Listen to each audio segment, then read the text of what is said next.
네.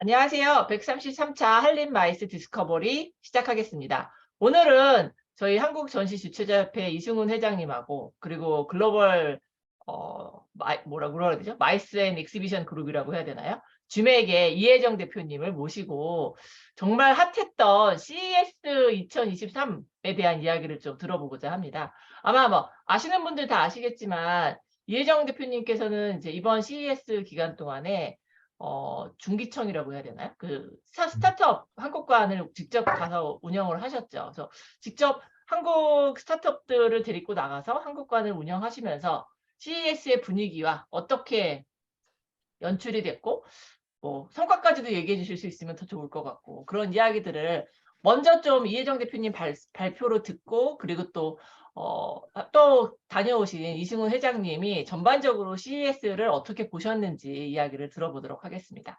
네, 그러면 이혜정 대표님 먼저 부탁드리겠습니다. 네, 안녕하십니까. GM이제 이혜정이라고 합니다. 방금 이제 윤은주 교수님 말씀하신 대로 이번 CES 때 저희는 K-스타트업, 한국 스타트업 통합관을 운영을 했고요. 그래서 오늘 이승훈 회장님하고 제가 이제 CES 2023에 대해서 좀 이야기를 나눌 텐데, 저는 이런 CES 2023 중에서 유레카 파크라고 해서 베네시안 호텔에서 열린 이런 스타트업 공동관에 대한 것들을 중심으로 해서 그리고 마무리로는 또 CES와 라스베가스라는 이 도시 데스티네이션 마케팅으로서의 이런 우리 전시나 마이스 업계에 영향을 미치는 부분도 한번 가볍게 터치하는 걸로 그렇게 우리 또 하겠습니다. 이 대표님 UNLV 출신이시잖아요. 네. 네, 엄청 많이 바뀌어가지고 저도 아, 깜짝 놀랐고 그 부분도 아, 조금 재미가 있는 것 같아서 한번 네, 슬라이드 몇 장을 좀 넣어봤습니다. 네, 그럼 화면은 잘 보이시나요? 네, 잘 보입니다. 네, 그러면 시작하도록 하겠습니다. 유레카 파크는 말씀드린 대로 스타트업들의 전쟁터 전시관입니다. 베네시안 호텔의 컨벤션 센터에서 개최가 되고요. 저는 이런 K 스타트업을 이번에 종합 운영을 했고, 그래서 이 유레카 파크는 무엇일까에 대한 것을 먼저 한번 왜 이런 전 세계 스타트업이 1000개가 이렇게 참가를 할까 이곳에 그래서 유레카 파크에 대한 간단한 소개를 한번 드리겠습니다. CES는 CTA라는 주최사가 운영을 하고 있는데 유레카 파크 같은 경우는 전시를 하고 싶다고 신청을 하고 뭐 비용을 내고 참가할 수 있는 그런 전시는 아닙니다. CTA에서 유레카 파크에 대한 승인을 하게 되고요. 신청을 하게 되면 승인을 거쳐서 참가를 득할 수 있습니다. 그래서 뭐 아래에 보시면은 뭐 전시할 기술이 소비자 기술에 적용이 가능해야 되는 부분들이 있고 또한 뭐 7년 이내의 창업 기업 그리고 예를 들어 저희 회사가 GM이지다. GM이지가 유레카 파크에 성과가 있다고 해서 뭐 3회, 4회를 참가할 수 있는 게 아니라 최대 2회까지만 참가할 수 있고 그다음부터는 FCC 참가가 불가능합니다. 그래서 비하인드 스토리인데 뭐 새로운 또 창업을 법인을 설립해서 네. 계속 유레카에 신청을 해서 성과를 내는 기업들도 있다고 하고요. 유레카 파크는 한 부스 정도가 2,650불이라서 비용적으로 크게 부담되지는 않습니다.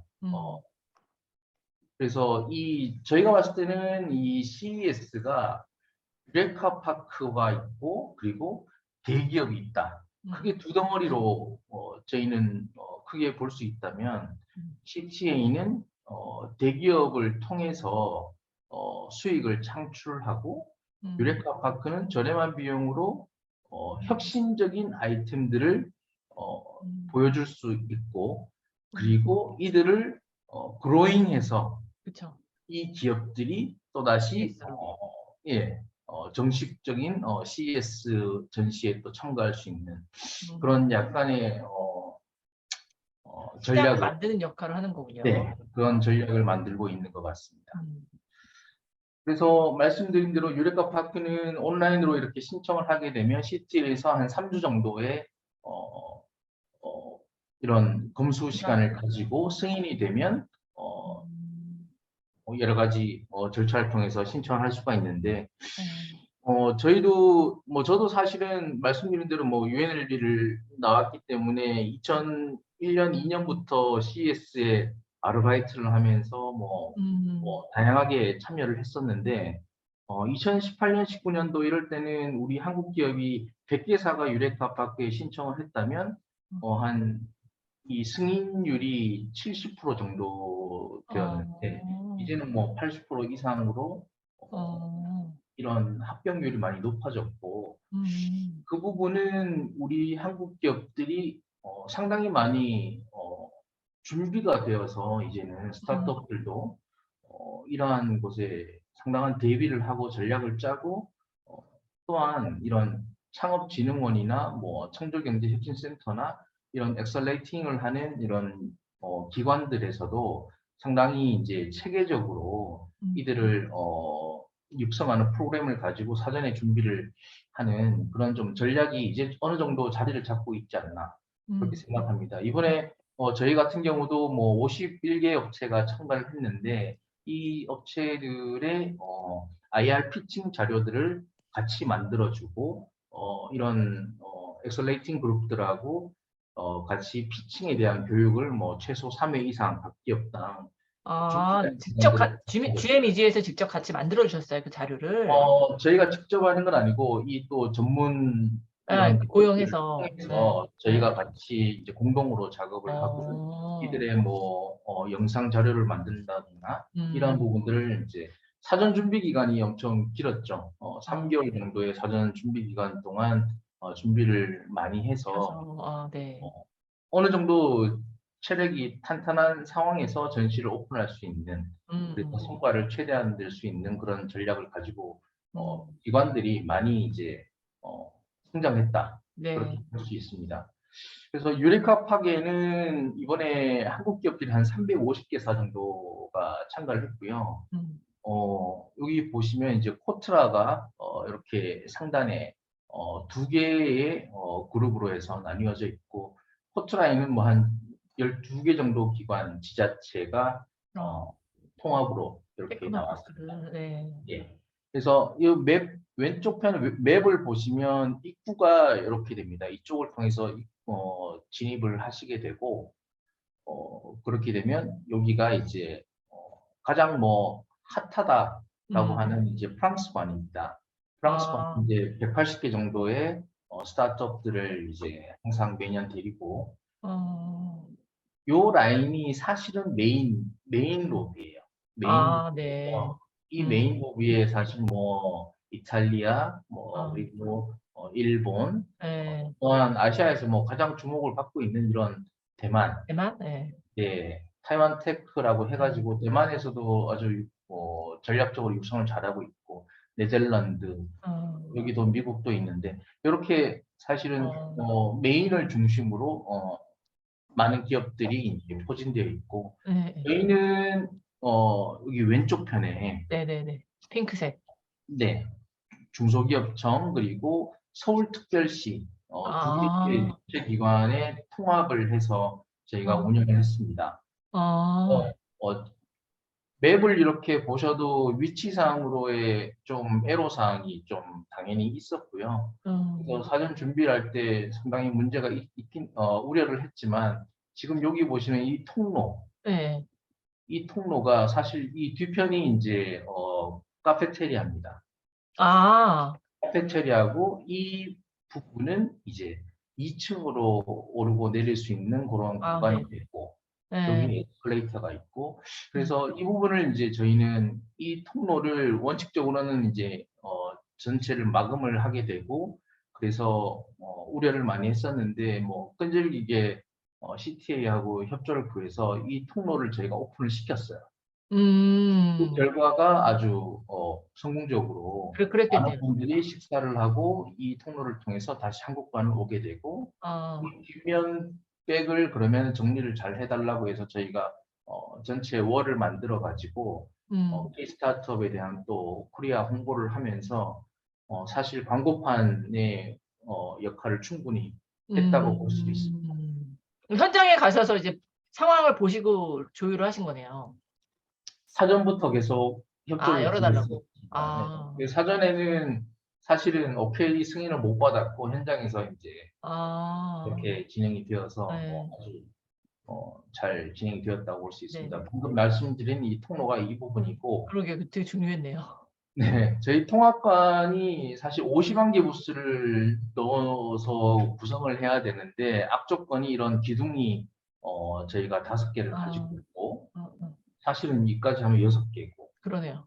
여기가 로비가 있으니까 여기 이제 스테이지를 만들고 남는 공간으로 이제 업체 부스를 운영하다 보니까 사실 공간이 아주 협소한 게 좀 단점이었지만은 그래도 이제 기관이나 서울시 입장에서는 이제 최대한 많은 기업들이 가서 성과를 얻는 게 뭐 가장 큰 목표였다 보니까 이런 부스 레이아웃을 잡는데 엄청난 수정과 그런 시간들이 좀 필요했고 저희는 그래서 이 기둥을 또 이제 우드월로 커버를 하고 블랙으로 커버를 해서 모니터를 다 달고 이제 기관들의 로고를 좀 홍보하면서 영상으로 많은 것들을 좀 사람들의 이목을 집중시켜서 사실 이 포토존까지 이게 마지막 라인이긴 한데 이까지도 많은 분들이 그래도 부스를 방문해 주셔가지고 나름 또 괜찮았던 것 같습니다.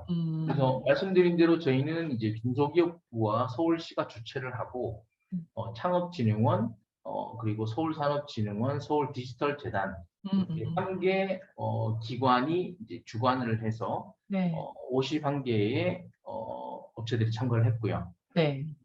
거기에는 여기 보시면 옐로나 퍼플이나 이 블루로 해서 저희가 이제 바이오 헬스케어, 제조 분야, 모빌리티, ESG, 데이터 분야 해서 이렇게 좀 더 카테고리 구분을 해서 바이어나 투자자 해외에서 오시는 분들이 좀 쉽게 그들에게 가장 빠르게 도달해서 미팅을 할 수 있도록 그런 부분을 했습니다. 사실은 이런 대만관도 그렇고 많은 관들이 이렇게 카테고리를 좀 분류를 하긴 하는데 그 중에 절반은 뭐 한국 포트라도 마찬가지지만 조금 지자체나 이렇게 참가를 공동관을 참가하게 되면 지역별로 이렇게 기업들을 모을 수밖에 없거든요. 맞아요. 그러면 이런 바이오들이 와서 헷갈리지. 그렇죠. 디지털 바이오 헬스케어 팀들하고 미팅을 하다가 갑자기 옆에는 모빌리티가 나오고 그러면 다시 또 그 기업들을 찾아가야 되고 해서 사실 여기는 1000개 기업이 나와 있는 유레카관이기 때문에 뭐 많은 분들이 이제 CES 가보시면 아시겠지만은 웨스트홀도 있고 센트럴도 있고 유레카도 있고 전시 4일간 전시를 다 볼 수 있는 게 쉽진 않거든요. 그래서 가장 빠른 시간에 이런 유력한 바이어나 투자자 그리고 뭐 이런 분들을 매칭을 시키는데 저희는 조금 주력을 했고 그런 컬러로 조금 베리에이션을 좀 했습니다. 그래서 뭐 말씀드린 대로 성과는 목표했던 것보다 좋은 성과가 좀 나서 뭐 투자 유치도 했었고 현장에서 MOU나 계약을 체결한 또 2개사가 있었고요. 그리고 우리 기업들 중에서도 14개사가 혁신상 받아서 사실 뭐 한국이 혁신상은 가장 많이 받은 국가이긴 합니다. 다 다른 국가들 대비해서요? 네네. 한번 말씀을 드리겠습니다. 그래서 말씀드린 대로 이런 우리가 스테이지를 운영을 하면서 스테이지에서 우리 한국 기업들이 IR 피칭도 많이 했었고요. 그래서 K-스타트업을 우리가 1000개 기업들 중에서 우리가 주목받을 수 있는 건 무엇일까라고 해서 고민했던 게 각 국가에서 뭐 나라에 대한 홍보나 정책에 대한 홍보나 이런 기관 홍보물을 많이 영상을 제공하는데 저희는 K-팝에 좀 포커스를 맞췄고 그래서 이걸 이제 뭐 이런 서울시나 기관들 중기부나 설득하는데 엄청 애를 먹어서 편집이 늦어지면서 이제 현장에서 편집이 완료되는 그런 상황입니다. 그래서 요 홍보 영상 그러면 간단하게 한번 네. 보겠습니다.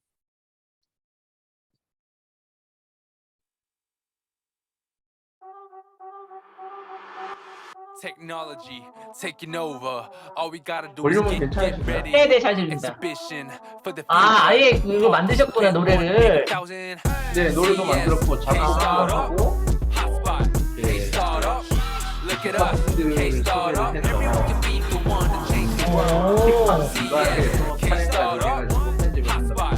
K-Startup. Look it 그래서 up. 처음에는 K-Startup. 저희도 이제 설득반에서 설득을 했는데 과연 잘 먹힐까 고민을 많이 했는데 현장에서 우리 뭐 외국인들은 엄청 핫했을 것 같아요. 그래서 영상도 엄청 많이 찍고 네. 유튜브에서 엄청 많이 찍고 네, 그렇게 해서 유튜브 진짜 많이 올라갔어요. 그래서 사원 진행도 한국에 가서 바로 결과를 영상을 틀겠다. 아, 진짜. 아니, 이거 저작권 누가 갖고 있는 거예요, 도대체? 그래서 조금 이제 틀을 깨는 전략을 가지고 잘하셨네요, 갔는데, 진짜. 네, 이 부분에서 이제 좀 성과가 있어서 저희도 아주 다행스럽게 생각을 하고 있습니다. 그리고 이런 또 글로벌 네트워킹 프로그램, 우리 스테이지에서 우리 한국 기업들만 뭐 4일 내내 IR 피칭을 한다면 누가 과연 찾아줄까? 그러면 그게 아니라 좀 다양한 뭐 해외 이런 국가관이나 해외 정책들을 수립하고 지원하는 기관들과 한번 함께를 해보자라 해서 다양한 프로그램을 만들었는데 지금 보이는 이 사진은 쇼스타퍼스라고 해서 사실은 CES가 주최하는 행사는 아니고 쇼스타퍼스라는 팀이 있습니다. 이 팀들은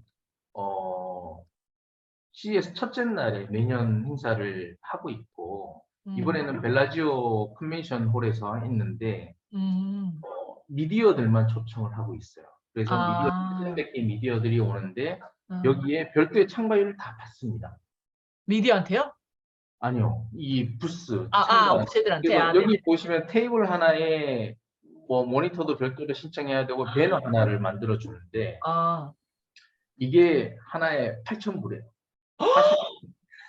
와, 어마어마하네. 와, 돈 버는 사람 어마어마합니다. 역시. 네, 어마어마한데 사실은 CS 오시는 분들이 이 행사를 잘 모르고요. 저희는 이제 뭐 매년 가보다 보니까 이 행사의 파워를 알게 되고 그래서 재밌는 거는 CES에 참가하지 않고 쇼스타퍼스에만 참가하는 기업이 있어요.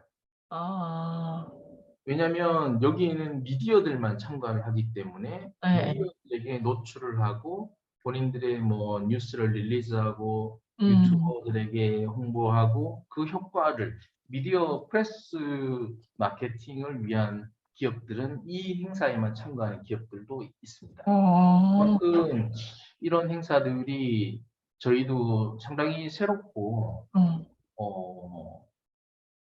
몰랐네요, 저도. 예. 그 CES가 가장 핵심적인 것은 이제 뭐 미디어가 가장 많이 참가할 때 6,400명까지 참가를 했었고 이번에는 뭐 4,000명 남짓 4,000명까지 참가 안 한 걸로 알고 있는데 이 뭐 미디어의 효과에 대한 부분이 이제 CES의 가장 핵심이고 그것을 파고들어서 이 미디어들에게 저녁 식사를 제공하고 미디어들이 첫날에 전시회가 끝나면 6시부터 이곳에 모여서 저녁 식사를 하면서 취재를 하게 되는 그런 컨셉으로 그리고 삼성전자도 CES 왜 나가냐 물어보면 사실 미디어 때문에 나간다는 이야기. 뭐 거기서 자기네 신제품 소개하고 뭐 이러지만 바이어 만나러 나가고 이거 목적 하나도 없고 미디어 노출이라 그러는데 이런 대기업들은 그렇죠. 대기업들은 미디어 이 CES가 1월 5일부터 개최가 되면 1월 2일부터는 미디어 데이가 개최가 됩니다. 호텔에서 미디어 데이가 개최가 되는데 그래서 미디어들은 보통 2일이나 3일에는 다 이제 입국을 하게 되고 이런 대기업들이 미디어 데이에서 호텔을 각각 빌려서 시간대별로 행사를 3일간 하게 되죠.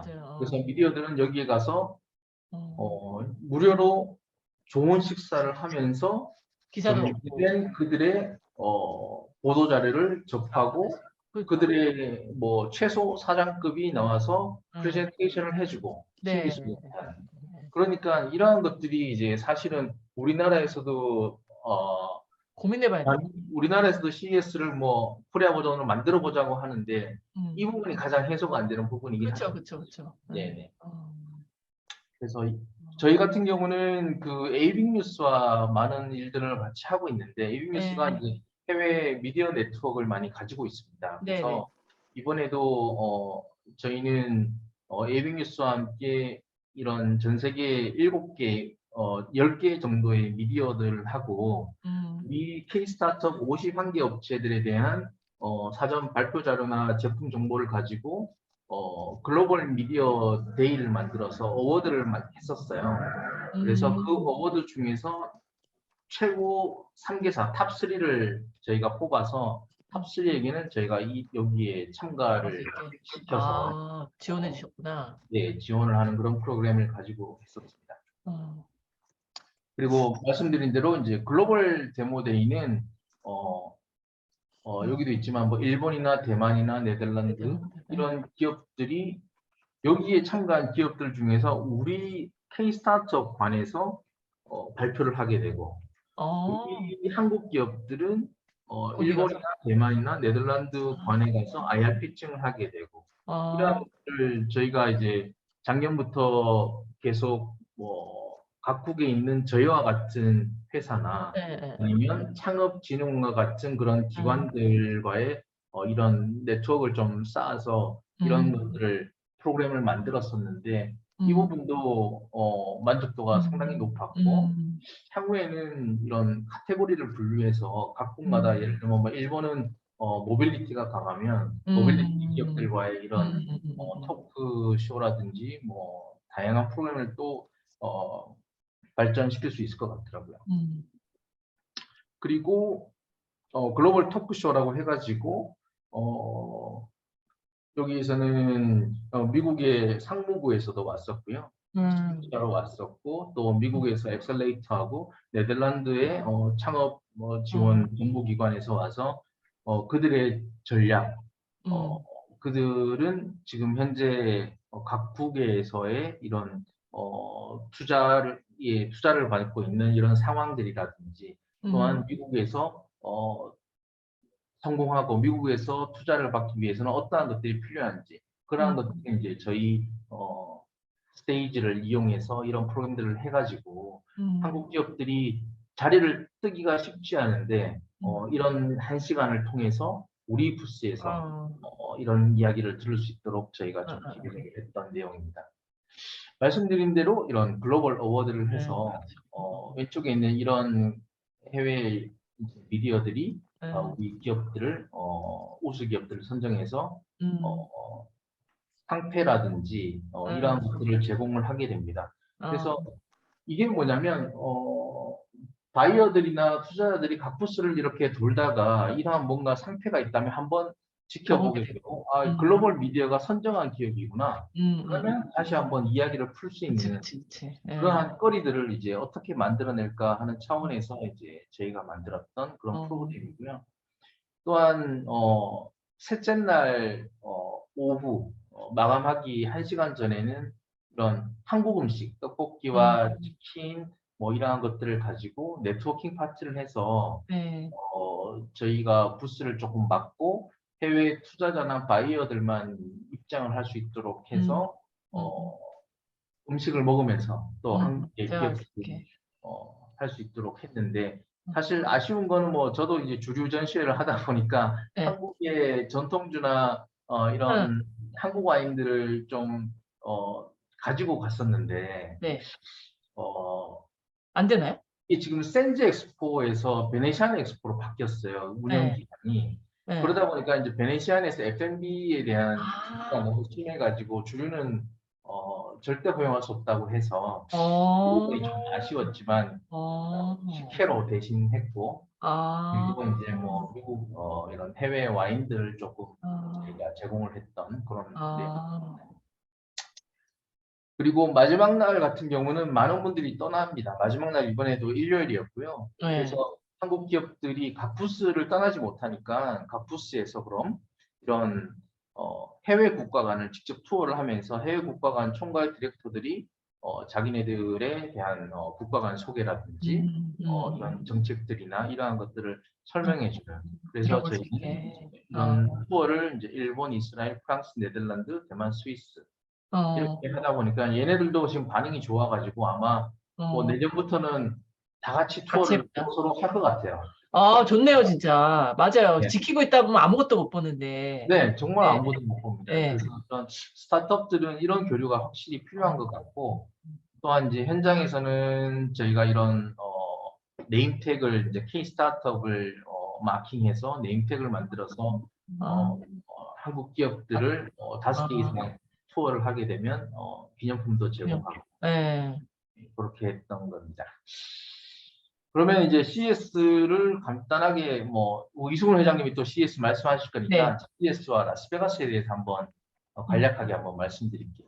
CES 이번에는 2023년도에는 3,200개사가 전체 참가를 했고 유레카 파기는 1,000개 스타트업이 참가를 했습니다.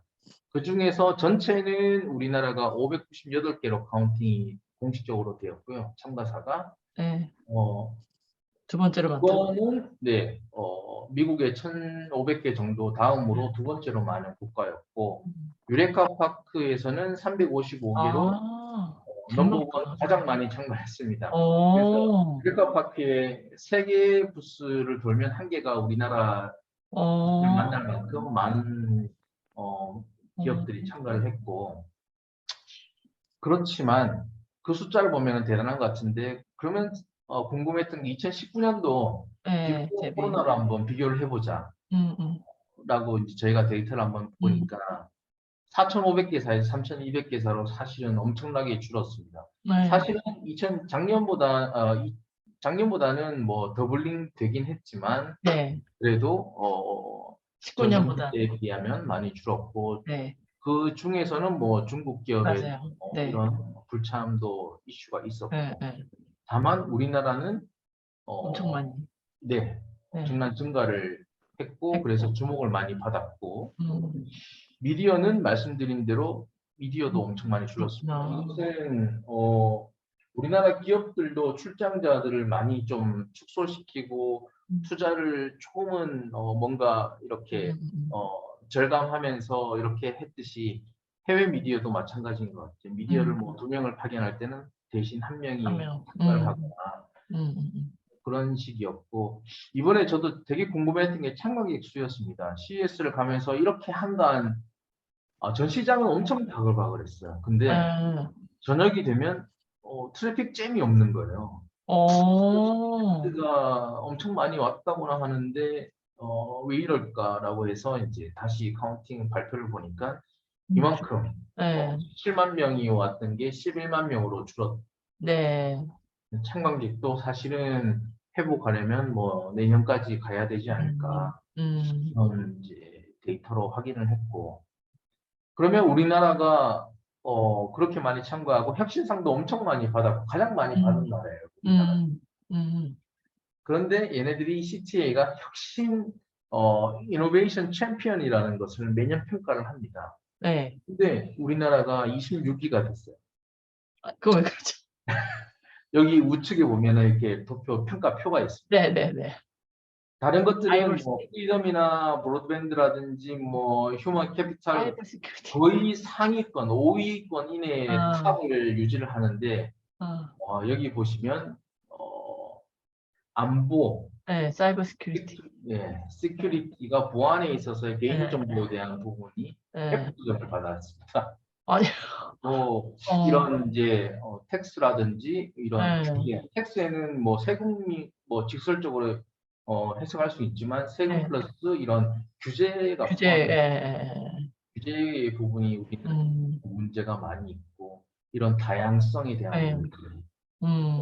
얘네들은 혁신이 기업이 되게 아이디어가 좋고 이런 혁신 기업이다라는 것은 뭐 혁신상을 수여하면서 그렇게 평가를 내리지만 이 혁신 지수라는 것은 과연 이 스타트업이라든지 나라가 혁신적으로 갈 때 얼마나 빠르게 변화할 수 있는가를 보는 것 같아요. 안정적으로. 근데 우리나라가 조금은 이런 주변 인프라라든지 이러한 부분에서 조금은 점수를 아주 낮게 받다 보니까 이런 부분은 조금 이제 정부에서도 많은 의구심을 가지고 반성을 하고 이제 규제 개혁이라든지 우리나라처럼 개인정보 유출에 그렇죠. 책임감을 못 느끼는 나라는 없는 것 같아요. 그래서 그런 부분들이 조금은 많이 개선이 되면 혁신 지수도 금방 상위권으로 갈 수 있지 않을까. CS 뭐 왜 이렇게 열광을 하고 이번에는 역대급으로 한국에서 많이 참가를 했는데 무엇일까? 네 가지를 보면 이제 혁신상에 대한 이슈가 있는 것 같아요.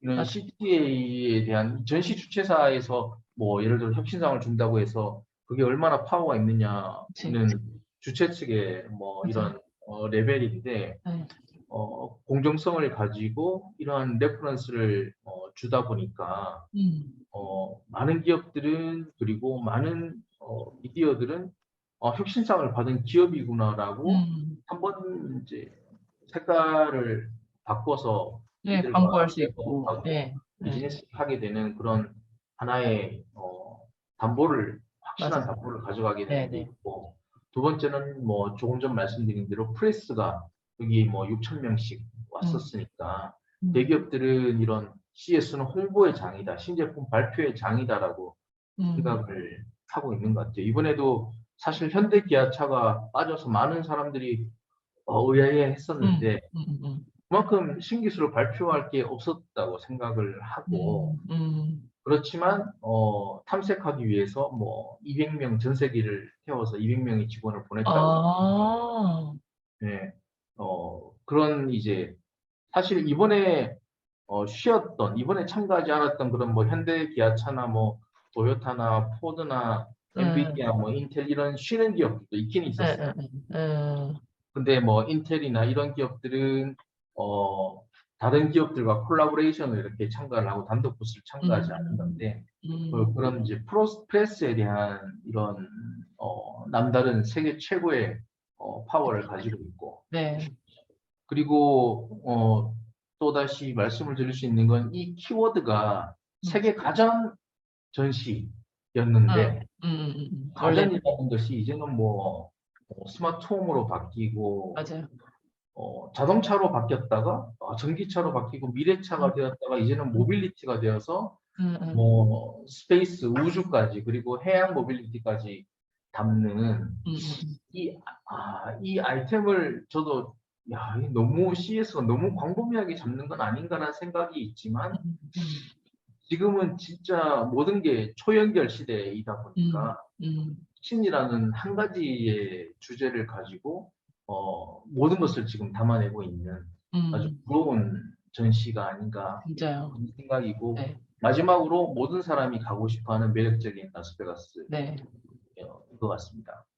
그래서 혁신상은 우리나라가 2020년도에는 100개가 받았었어요. 근데 이제는 올해 같은 경우 35% 200개가 넘는 상을 받았다는 것은 우리나라도 전략적으로 접근하고 있고 상당히 준비가 되어서 트라이를 하고 있다.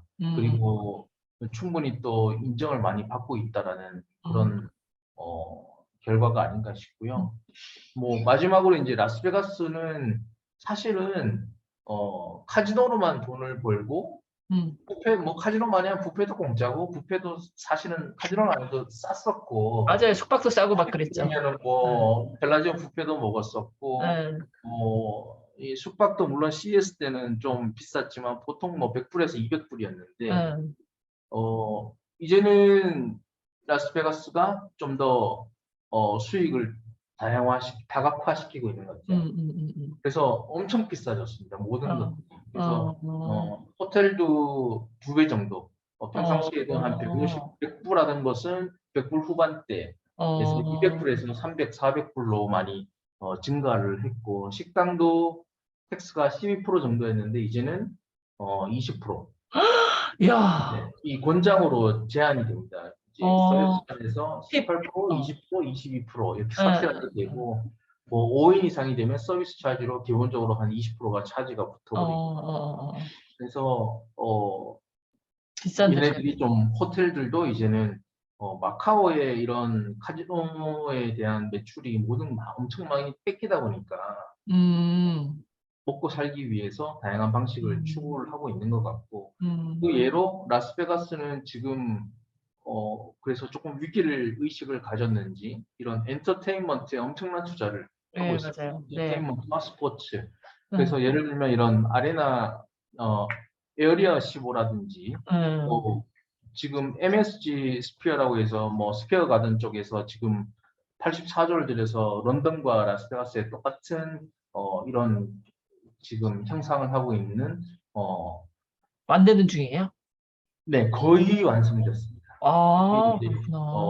벨라 저 네, MGM? 베네시안 호텔 바로 뒤에 있는데 거의 아, 완성되어서 베네시아네. 어, 예, 여기에서 이제 공연이라든지 다양한 이런 문화 행사들을 할 수 있는 어, 것들을 만들어내고 쇼도 뭐 네. 빅애플이라든지 뭐 다양한 또 서킷 디솔레이에서 두 음, 개의 새로운 신규 쇼도 런칭을 했고요. 음, 그래서 엔터테인먼트로 이제 한 축으로. 두바이를 의식하나 약간 그런 느낌도 많이 받았고 아, 또한 두 번째로는 정말 획기적인 이런 스포츠에 대한 투자. 음, 그래서 지금 제가 오랜만에 가보니까 네. 이미 그 지금 풋볼 레이더스 팀이 라스베가스에 아, NFL 팀이 들어와 있는 상태이고 아, 여자 프로 팀도 들어와 농구, 있고 또 아이스하키 팀이 들어와 있어요. 여기 보면 아이고, T 모바일 아레나가 아이스하키 팀이 홈구장으로 쓰고 있는 아, 라스베가스 사막의 아이스하키 프로팀이 들어와 있습니다. 적이네요, 진짜. 네, UFC의 본사도 들어와서 매년 게임이 열리고 있고 음, BTS가 공연했던 이 얼리전트 스테디움 같은 경우는 6만 5천석 정도가 되는데 어, 여기는 이제 레이더스 풋볼 팀이 들어와 있고요. 음, 지금 이제 작년 4월에 이제 4회 공연을 했었는데 그 뭐 이 BTS B가 팬 사인회 때 이제 이런 보라해 네, 라는 말을 해서 맞아요. 보라색이 풀, 이제 예, 퍼플이 이제 메인 컬러가 됐고 예, 그랬다고. 그래서 그를 환영하는 의미로 네, 이런 네, MGM의 11개 호텔이 어, 라스베가스 스트립이 보라색으로 네, 바뀌었고 음. 이렇게 4회 동안 20만 명이 넘는 이런 인원들이 참가를 했던 아, 그래서 그래요? BTS 공연에 4일에 20만 명이 갔어요? CS보다 많네? 네 6만 4천석이 대단하다. 매진으로 4회를 했으니까 21만 명 정도 왔다고 하더라고요. 대단하다.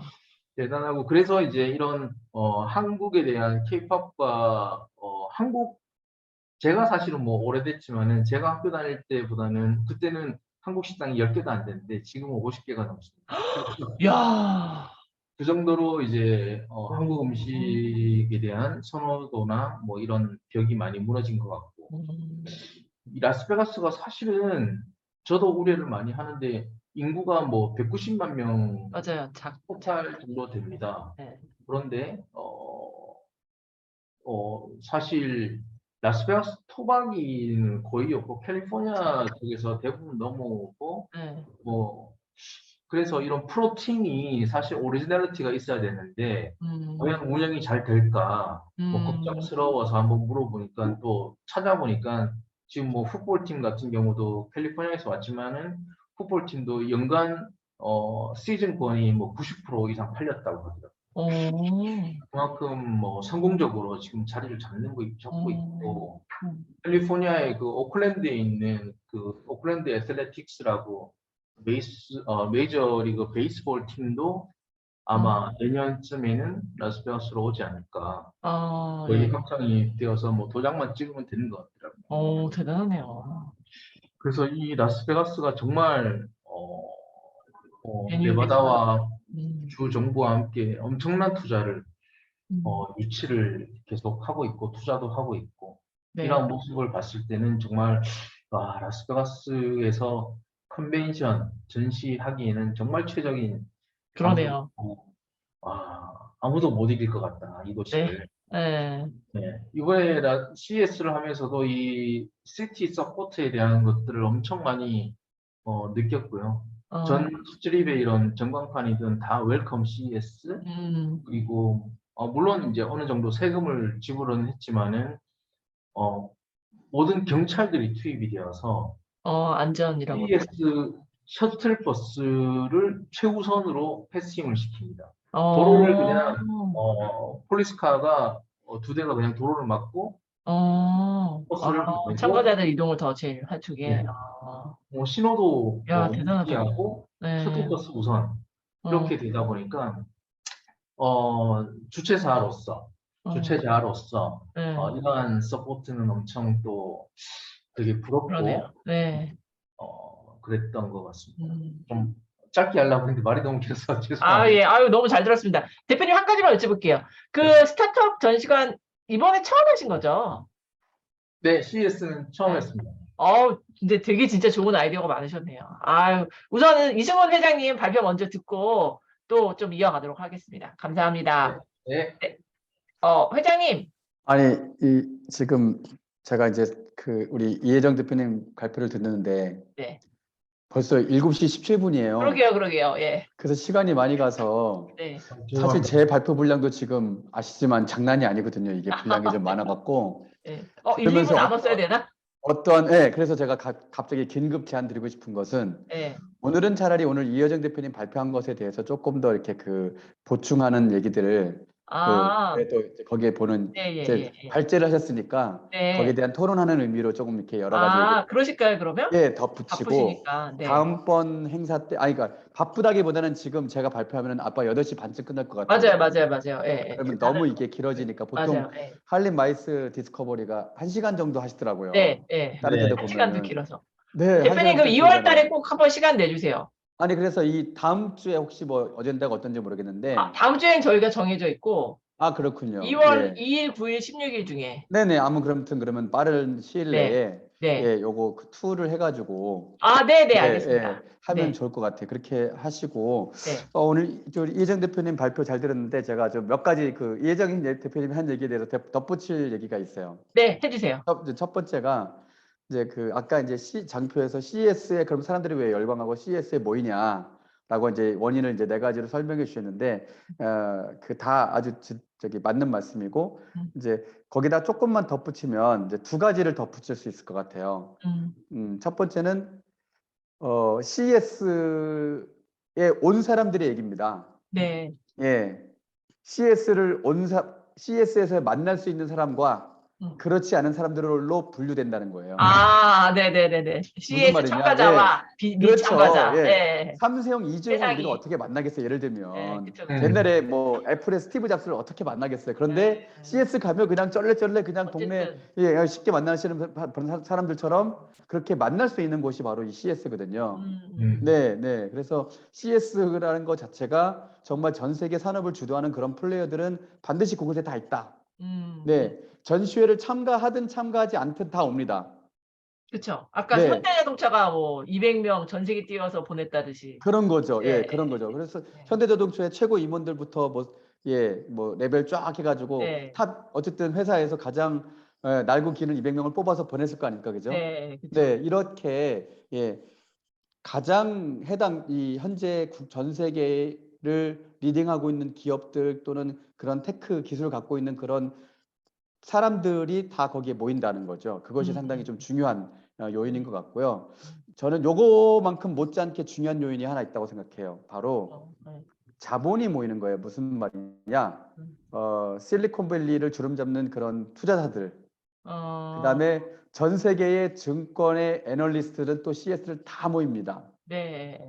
그래서 투자자들. 그래서 사실 이 유레카 파크에서도 유레카파크가 왜 떴냐면 이런 실리콘밸리에서 스타트업들을 육성하고 인큐베이팅하는 그런 투자자들이 여기 유레카파크 온 거예요. 오기 시작해서 누가 왔더라, 누가 매칭되더라 하면서 이제 유레카파크가 막 커지고 그랬던 거거든요. 그냥 스타트업들만 모여서 기술을 한 게 아니고 그런 투자자들과 애널리스트들이 증권사들이 기관 투자자들이 또는 개인 투자자들이 여기에 온 것이죠. 그것이 좀 이제 부가적인 요인으로 좀 이렇게 말씀을 드릴 수 있을 것 같아요. 예. 그 시점에 제가 그리고 질문 하나 드려도 돼요? 네네. 아니, 그러니까 아까 이혜정 대표님 우리 유레카 파크에 우리 저희 시작하기 전에 얘기했었나?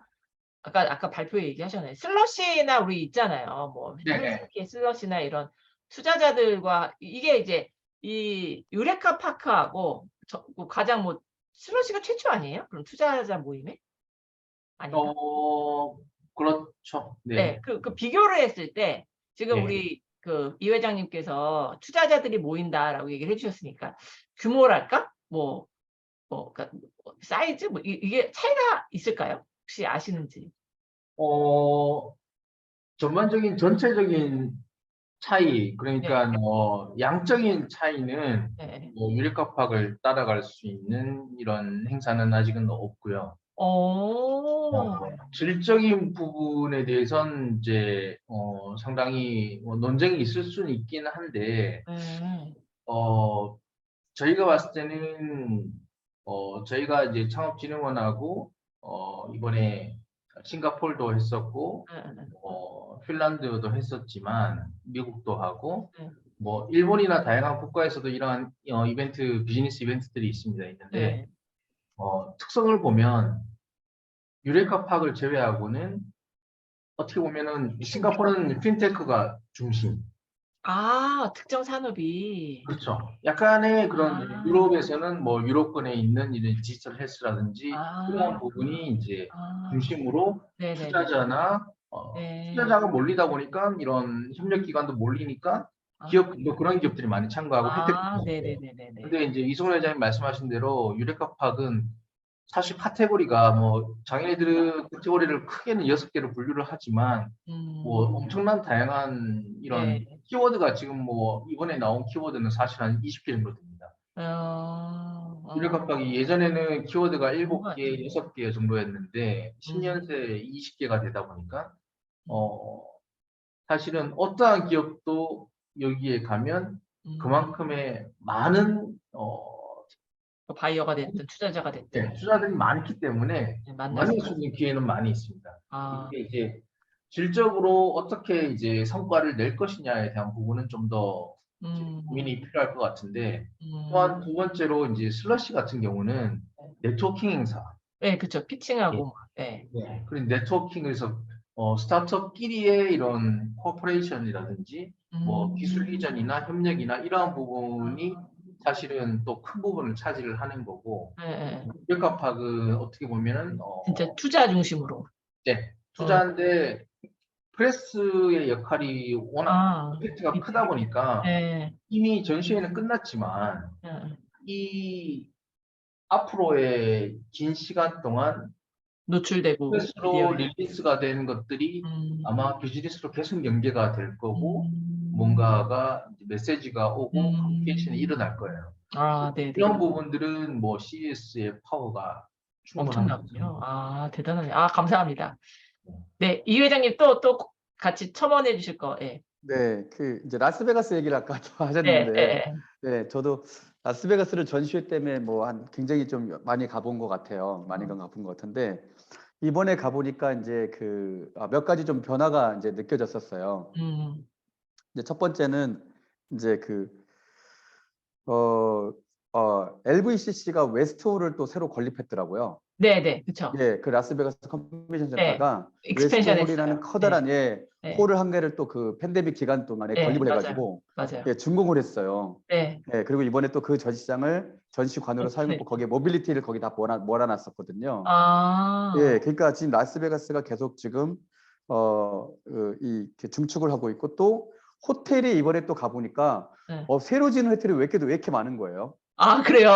예, 엄청 많더라고 새로 지은 호텔이. 아마 저도 이혜진 몇 해 대표님 전에 공감하실 갔을 때 막 거예요. 짓고 있었는데. 네, 그 짓고 있던 호텔들이 다 준공돼가지고 호텔 객실 수가 엄청 많이 우리가 뭐 메인스트림만 되게 기억하잖아요. 근데 메인스트림 말고 그 주변에 뭐 웨스트게이트부터 해가지고 막 엄청나게 큰 호텔들이 뭐 앙코르 막 어마어마하게 지어져 있는 거예요. 그러니까 우리가 예전에 아는 그 메인스트림 호텔 개수보다 그 주변에 지어진 새로 지은 호텔들이 개수가 좀 더 많지 저만큼 않은가? 큰 저런 메가급 행사를 치르는데 충분히 다 수용할 수 있을 그 네, 객실. 예, 그러니까 제가 그 기억나는 게 한 2015년도인가 옛날에 하여간 CS가 열리면 잠잘 곳이 그렇죠. 없어갖고 맞아요. LA까지 숙박을 멀리 가서, 했었어요. 예, 맞아요. 예, LA에서 출퇴근하는, 그러니까 이제 그 경우는 이제 아주 극히 일부지만 네. 오죽하면 7시간 걸리는 LA까지 왔다 갔다 한다는 얘기가 나왔거든요. 그러니까 라스베가스 외곽에 그냥 뭐 허름한 호텔까지도 다 맞아요. 동나서 그랬는데 지금 이번에는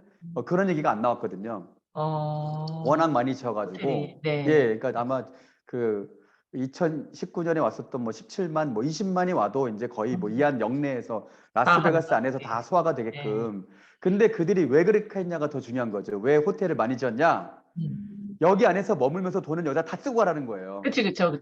우리가 네. 고객을 끝까지 다. 땡겼으니, 네. 우리가 네. 고객을 땡겼으니 네. 그 경제 이 효과는 도시. 오롯이 라스베가스가 다 누리겠다. 네, 맞아요. 저는 사실은 이 전략이 밑에 깔려 있다고 생각을 해요. 네, 맞습니다. 예, 도시 그러니까 마케팅 이 점은 사실은 도시 마케팅 차원에서 한국이 시사하는 바가 되게 크죠. 맞아요.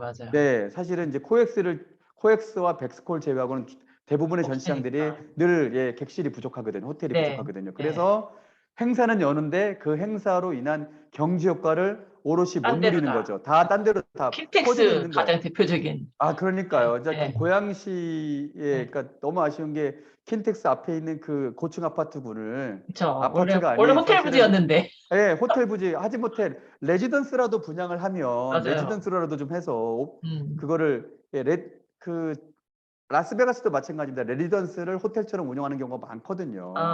분양형 호텔. 예, 분양형 호텔 뭐 네. 아니면 예, 뭐 레지던스로 해서 그것을 이제 장기 숙박 뭐 일주일 단위로 숙박 단위로 하기도 하고 아무튼 그런 점에서 호텔을 하여간 이번에 엄청나게 지어놓은 걸 거리를 보면서 역시 참 이 친구들은 돈 버는데 귀재다. 아니, 어마어마한 두 분 혹시 그건 안 타셨어요? 그 뭐 테슬라의 루프라고 해갖고 그 이제 센터에서 막 호텔까지 이렇게 막 가는 만들어놨다고 하던데 저도 기사에서만 봐서 저도 궁금했는데. 이번에 가서 보기만 봤습니다. 라스베가스 전시장 바로 밑으로 제가 네. 내려가면 이어지는데 네. 줄이 너무 길어가지고요. 네. 예, 줄이 길어서 제가 실은 그 라스베가스에서 정확하게 오롯이 딱 있었던 시간은 딱 3일이었거든요. 예, 그리고 CES에 그 이틀을 투자를 했는데요. 네. 그러니까 아침에 문 열 때부터 끝날 때까지 계속 CES에 있고 예, 나머지 시간을 활용해 갖고 이렇게 좀 돌아다니다 보니까 예, 루프를 타려다 보니까 출퇴근 시간인 거예요. 어마어마하게 밀려가지고 그냥 구경만 했습니다. 이게 루프구나. 그냥 이 대표님은 안 타셨어요? 이혜정 대표님은? 네, 저는 또 베네시안이어서 이제 탈 일이 또 이쪽에 안 없는데, 가셨으니까. 네, 뭐 서은석 교수님도 타셨고, 이제, 박효영 교수님도 아마 타셨나 모르겠지만은, 그런 얘기 있더라고. 이번 CS 때 루프도 잼이 걸렸다. 진짜요? 네, 터널에서 잼이 걸려가지고, 어머. 네, 그런 얘기도 있었고, 이제 루프를 좀 더 이제 리조트 월드라고 그쵸. 이제 더 연결되어 만들어 있잖아요. 호텔을. 네. 그까지 루프가 이제는 더 연계가 되고 최종 목표는 이제 뭐 처음에 계획한 대로 이제 공항까지 가는 걸로 그렇게 해서 뭐 계획대로 계속 추진은 하고 있는 것 같습니다. 네, 알겠습니다. 네. 우리 그리고 우리가 네. 호텔 얘기 마무리 네네네. 다음 주에 물론 내용이 약간 나오지만 네. 이제 경제 효과 얘기를 조금 더 해보면 좋을 것 같아요. 아까도 네. 우리 이재경 대표님 저기 짚어주셨지만 숙박료가 거의 보통 이제 2배씩 뛴다고 하잖아요. 대략적으로 2배 뛰는 것 같아요. 제가 라스베가스를 이 CS가 있는 기간과 그리고 그렇지 않은 기간과 그리고 그냥 평시 이렇게 세 번 다 가봤기 때문에 어느 정도 호텔 레이트의 그 차 변화를 알거든요. 근데 진짜 2배는 무조건 뜁니다. 200%인데 자, 우리가 부가가치를 생각해 봐야 돼요. 무슨 말이냐? 호텔 비용 값이 2배가 뛰면 과연 부가가치는 얼마가 뛸까? 100달러짜리가 200달러가 되면 100달러짜리가 호텔이요. 예, 이제 제가 이제 호텔 그 전공자는 아니어서 제가 대략적으로 그냥 물어보니까 한 10% 정도 본다고 하더라고요. 수익을요. 네네네. 예, 수익을. 왜냐면 그걸 이제 퍼실리티 운영도 하고 네네네. 하니까. 예. 그런데 그러면 200달러 1박당 예, 100달러일 때는 이제 10%. 10달러씩 10%는 10달러잖아요. 근데 이거를 2배를 받으니까 네. 예, 남는 20달러가 게 아니라 20달러가 아니고 110달러가 남는 거예요. 그러니까 맞아요. 그럼 부가가치는 10배가 뛰는 겁니다. 맞습니다. 우리가 이거에 주목을 해야 돼요. 네. 네, 그러니까 이게 맞아요. 2배가 올랐다가 아니고 음. 지불하는 사람은 2배를 지불하는데 음. 돈을 버는 그 도시 1000% 마케팅 이상이 관점에서 뛸수 보면 있는. 네. 예, 1000% 뛰고 있는 거예요, 이게. 음. 예. 맞습니다. 마찬가지로요. 예. CS 기간의 장치비, CES 기간의 이 전시 관련된 비용도 가장 비쌉니다. 네, 그쵸. 예. 장치비도 비싸요, 장치비도. 근데 이런 게 없어. 그러면 거기에 뭐 똑같은 서비스와 똑같은 퍼실리티와 똑같은 인력에서 일을 하는데 장치비가 뭐 1.5배, 2배까지 뛰는 거예요. 그래도 그 돈을 줘도 안 합니다. 못 해요. 인력이 없다고 하고 못 합니다. 예. 그러니까 이렇게 그러면 사실 거기서도 마찬가지로 그 부가가치는 파생되는 부가가치는 그냥 뭐 500%, 1000%인 거예요. 자, 이런 메가 이벤트를 우리가 치렀을 때 갑자기 그냥 도시의 부가가치가 네. 어마어마하게 쌓이는 거죠, 이게. 그쵸. 가격이 2배로 뛰었다 그 이면에 보면요. 예. 그래서 저희는 진짜 우리 한국도 이런 메가 이벤트를 열 때 정말 설계를 잘 할 필요가 있다고 생각해요. 그쵸. 네, 예. 제가 이제 들으면서 잠깐, 아까 이혜정 대표님께서는 이제 우리도 뭐 서울형 CES 만들어야 된다, 막 정치권에서도 얘기하고 막 이러는데, 아까 이혜정 대표님께서는 이 미디어 파워가 우리가 도저히 어렵기 때문에 서울형 CES라는 건 사실 좀 쉽지 않다. 그게 해결이 된다면 모르겠다. 이런 말씀을 주셨던 것 같아요. 이승훈 대표님은 어떻게 보세요? 우리 이런 형태의 행사 가능할까요? 이렇게 부가가치를 막 아, 몇천 프로 될 수 있는. 음, 우리 뭐가 부족한 거죠? 한국 기업이 전 자, 세계. 일단은 제가 이 얘기를 못 해야 될 것 같아요. 이번에 우리 유레카 파크는요. 네. 사람들이 이렇게 얘기를 했어요. 코엑스에 와 있는 거라고 착각했다고. 예, 이동기 대표님도 그렇게 쓰셨어요. 네, 여기가 코엑스인지. CES의 지금 라스베가스인지 코엑스인지. 서울 코엑스인지 모를 네. 정도로 한국 사람과 한국 기업이 넘쳤단 말이죠. 네. 예, 한국의 혁신과 한국 전시 산업에 저는 위상을 그만큼 보여줬다라고 생각을 하는데, 이제 그러면 과연 이제 그것을 이제 우리가 옮기면 가능하냐? 일단은 저는 몇 년 내에는 불가능하지만 10년에서 20년 장기적으로 투자하면 저는 가능할 수 있다고 생각을 해요. 이거 저의 생각입니다. 네네. 또는 이거 뭐 누구 말대로 국뽕일 수도 있고요. 네. 또는 저의 희망일 수도 있어요. 네. 그런데 저는 10년에서 20년을 걸쳐서 우리가 투자를 하면 저는 가능할 수 있다고 생각을 해요. 투자라는 부분은 어떤 이제 부분에 투자? 어떤 투자를 해야 되냐. 이제 첫 번째, CES는 하나의 전시회가 아니고 사실은 그것이 거대한 생태계입니다. 예. 그러니까 아까 얘기했던 우리 이제 미디어, 그러니까 가장 빠르게 내가 제품과 어떤 내 기술을 전 세계 가장 빠르게 퍼뜨릴 수 있는 그런 미디어 네트워크, 거기에 투자자의 네트워크, 그리고 거기에 모이는 사람들, 그리고 거기서의 기술들, 이것이 다 하나하나가 다 각자가 생태계를 이 안에 주합체로 모아놓은 것이거든요. 그러니까 저는 이것을 이벤트로 보면 되는 게 아니고 이것은 생태계로 접근해야 된다고 생각하는 거예요. 자, 그렇다면 그걸 생태계로 접근하면 우리가 어떻게 그러면 그걸 이룰 수 있는가? 자, 미디어 생태계. 사실 한국에도 전 세계 외신이 와 있긴 와 있어요. 네. 그리고 한국에서 이벤트를 하면서 아니 왜 외국에 해외에 있는 외신 기자들 초청하면 안 됩니까? 예를 들면 전 세계 모든 외신 기자들을 VIP 초청하는 거예요. 비행기 저희가 대드리고 호텔 다 드릴 테니까 한국에 오십시오라고요. 제가 미디어라면 옵니다. 그리고 그들도 올 거예요. 취재하러. 그죠? 어쨌든 이벤트의 기반. 일단 미디어를 어떻게 땡길 것인가. 해외 바이어 초청할 돈으로 미디어를 초청하자는 거예요. 예, 접근법을요. 그다음에 두 번째, 역시 바이어를 초청할 돈으로 해외에 있는 투자자와 애널리스트들을 초청하는 거죠. 네, 거기에다가 돈을 들이는 거예요. 그냥 우리가 흔히 얘기하는 무슨 바이어 이런 게 아니고 바이어 초청이 아니고 수비 할인해주고 이런 거 말고. 그렇죠. 그런 거 말고 진짜 그냥 미디어 초청하고 투자자사들 초청하고 거기에 오히려 포커싱을 맺어서 그 생태계를 여기에 어느 정도 끌고 와야 되죠. 그러면 끌고 올 수 있는 단초는 뭐냐? 이제 저는 그게 한국의 이제 미디어인데 근데 이거 그냥 뭐 상상이니까 그냥 우리가 뭐 오늘은 뭐 그냥 상상이니까. 자, BTS 공연을 당신들만 보여줄게 하면 그 사람들 올까요, 안 올까요? 오죠. 그러니까요. 자, BTS 공연을 여는데 너희들만 초청할 테니까 와라. 익스클루시브한 그러면 뭔가를 야, 보여주는. 익스클루시브. 예, 그래. 익스클루시브 이벤트인데 5만 명인데 5만 명 들어갈 수 있는 BTS 이벤트를 여는데 거기 다른 사람들 아무도 못 들어오고 우리가 초청한 당신들만 들어올 수 있어요. 네, 인바이트 온리. 아, 그렇죠. 인바이트 네. 언니. 네. 그리고 BTS 공연이 열리는 그 기간에 우리가 전시회를 여는 거죠. 네네네네.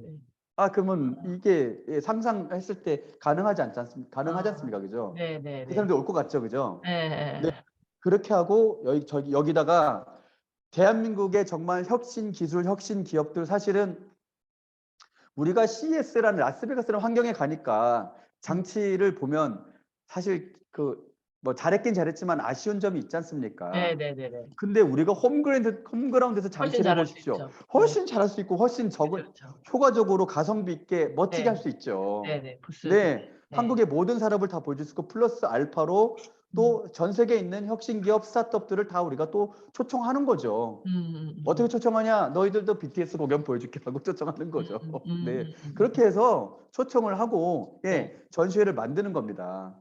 이렇게 하려면 이제 사실은 우리는 한국은 어쩔 수 없어요. 초기에 이렇게 5년에서 10년 정도의 정부의 장기 투자와 네. 예, 기업들 그리고 뭐 지자체 우리가 다 같이 이렇게 힘을 딱 모으면 응집력을 모으면 단시간 안 되겠지만 이걸 계속 반복적으로 계속 트라이를 하면 충분히 저는 가능성 있다. 가능성 있는 거 아니겠어요? 네. 네, 알겠습니다. 네. 상상이지만. 아니 진짜 그런 날이 오면 좋겠어요. 저희 네, 네. 산업에도 예, 그런 네, 날이 네. 진짜 올 수 있게끔 누군가가 조금 딱 구심점이 돼갖고 끌고 가면 좋을 텐데 이게 너무 맨날 순환보지고 사람들이 바뀌다 보니까 아, 저 좀 그거 좀 한번 그러니까 팔걷어 붙이고 한번 해봤으면 좋겠어요. 지원단체에 계시는 네. 분들이 조금 예, 부족한 것 같긴 한데 네. 아쉬운 부분들이 있는 것 같습니다. 그러니까요. 우리나라에도 지금 이제 중소기업청에서 중기부에서 네. 그 핀란드의 슬러시를 어떻게든 이제 유치를 하기 위해서 슬러시 팀들하고 같이 많이 작업을 하고 있긴 한데 그를 위해서는 지금 이제 컴업이라는 행사를 하고 있어요. 네. 그래서 뭐 해외 참가 업체 그리고 국내에 이제 뭐 뛰어난 스타트업 이제 해서 DDP에서도 하고 맞아요. 코엑스에서 하고 있는데 저는 이제 우리나라에서 그러면은 CES와 같은 행사를 한번 욕심을 내고 싶다.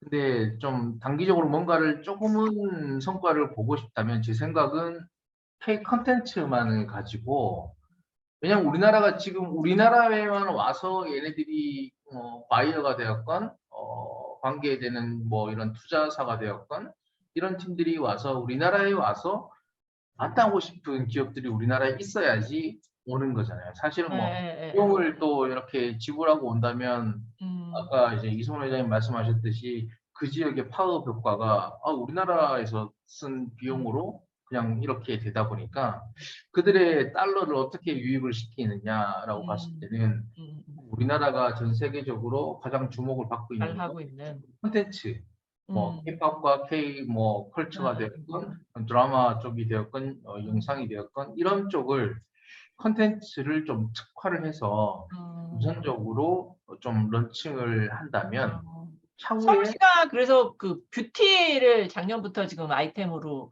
하고 있는 거 아닌가요?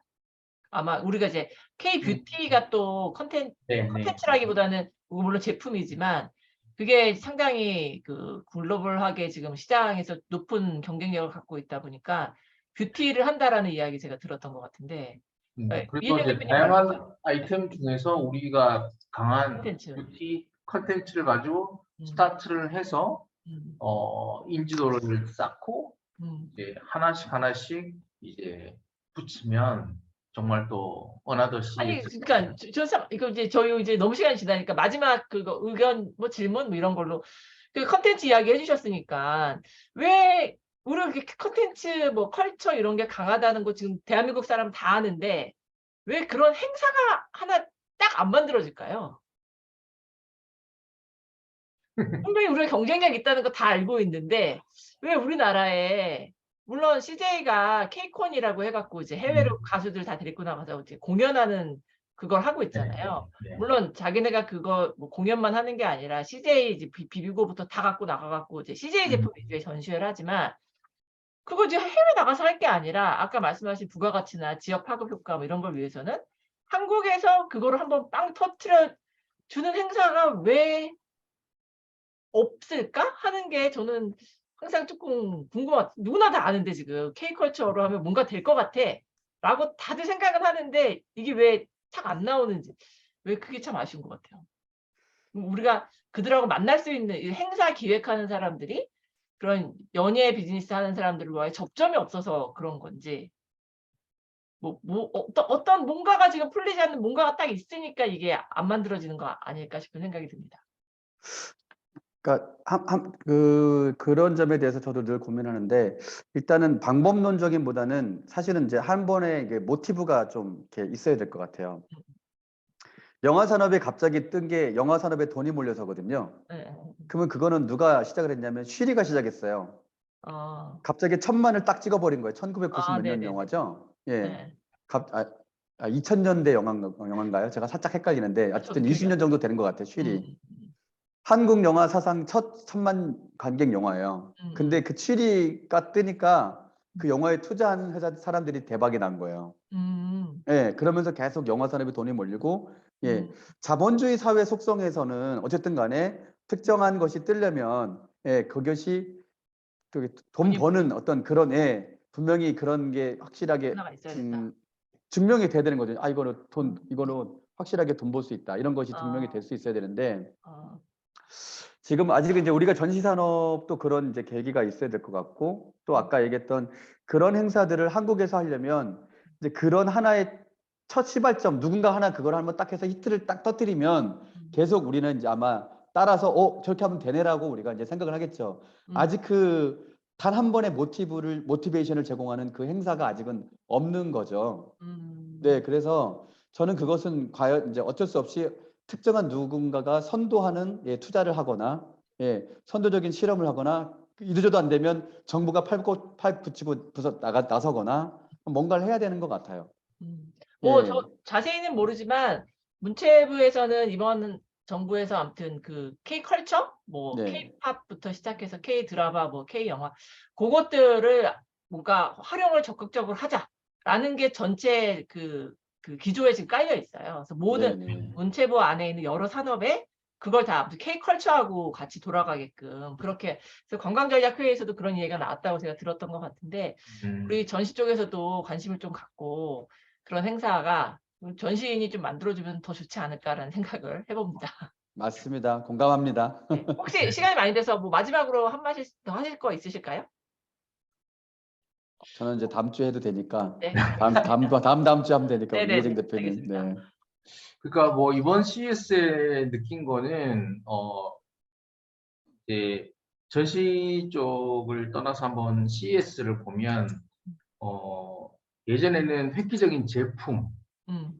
기기, 기술을 개발하는 게 핵심이었다면 이제는 이 플랫폼을 가지고 어떻게 연결해서 실생활에서 적용하느냐. 네네네. 그래서 예전에는 내가 뭔가를 디지털 헬스의 제품을 만들어서 잠을 편안하게 자면 뭐 베개를 만들었다면 막 혁신을 받고 주목을 받았다면 이제는 베개 만드는 회사도 있고 침대 만드는 회사도 있으니까 뭐 이제 이슈가 안 되는 거예요. 근데 이것을 우리의 건강과 어떻게 연결을 해서 하나의 솔루션을 제공하느냐. 그래서 지금도 보면 이제 이런 플랫폼이 전체를 다 장악하는 것 같고 기술력보다는 기술력을 가지고 있는 플랫폼. 그래서 두 번째 같은 경우는 협력이 엄청 활발하다. 그래서 삼성전자도 가보면 삼성과의 이런 협력하고 있는 이런 중소기업이나 중견기업들이 함께 이렇게 참가를 하는 그런 모습도 있었고, 뭐 보쉬 같은 경우는 IBM과 지금 뭐 센서를 공동 개발한다. 예전에 같으면 IBM대로 그치. 개발하고 따로따로. 네. 따로 했겠지만 이제는 스피드의 시대이다 보니까 그리고 혼자 먹기는 네. 힘든 어렵죠. 네. 독식의 시대는 이미 끝났다고 다들 판단하는 것 같아요. 그래서 소니도 혼다랑 합작으로 이제 자율주행 차를 개발을 해서 26년부터 양산하겠다고 하고 뭐 LG도 뭐 마그마라는 이런 부품 기업, 글로벌 부품 기업들이 자율주행 솔루션을 만들어서 발표를 했고, 이런 예전에는 막 경쟁하고 눈치를 보다가 이제는 조건이 맞는 필요한 기술을 가지고 있는 이런 대기업들끼리도 그냥 손잡아서 빠르게 런칭해서 시장을 먹자, 그런 전략이 생겨나서 우리 이런 전시업계도 우리나라도 협력이 아주 중요하겠다. 아, 네, 맞습니다. 네, 그런 전시회 생각을 기획할 때도 지금 주신 그런 것들을 좀 고려하면서 기획을 내가 참가 업체 유치를 개별했다라고 하면 그럼요. 시장이 네네. 바뀌니까 뭐 그런 것들도 고민하고 네네. 어떻게 보여줄까라는 측면에서도 제품 그냥 네. 이렇게 보여주는 시대는 이제 끝났으니까 네네. 진짜 시사점이 있는 말씀이신 것 같아요. 네. 그리고 회장님 오늘 시간을 너무 많이 뺏어 죄송합니다. 아닙니다. 저는 너무 좋은 내용의 발표를 해주셔가지고. 네. 네. 저희가 2월 첫 주에 그러면 회장님은 따로 모시겠습니다. 네, 그러시죠. 네. 네, 오늘 긴 시간 감사드립니다. 너무 알찬 내용이었습니다. 네, 감사합니다. 네, 수고하셨습니다. 설 잘 보내세요. 네, 수고하셨습니다.